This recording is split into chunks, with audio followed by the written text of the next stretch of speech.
Hello! Welcome back to my channel. In this video, I'm going to walk you through how to open a first home savings account, FHSA, using the RBC mobile application.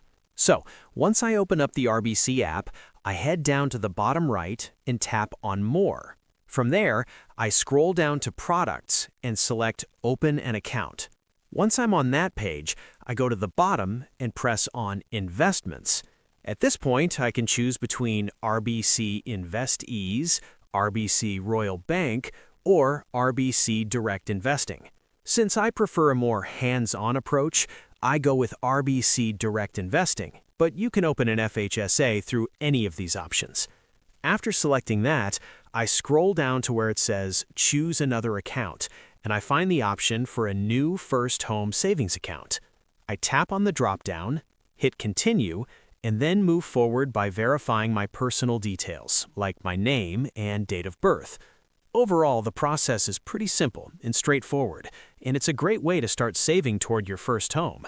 So yeah, that's exactly how I open an FHSA using the RBC mobile app. Thanks again for watching, and I hope this video helps.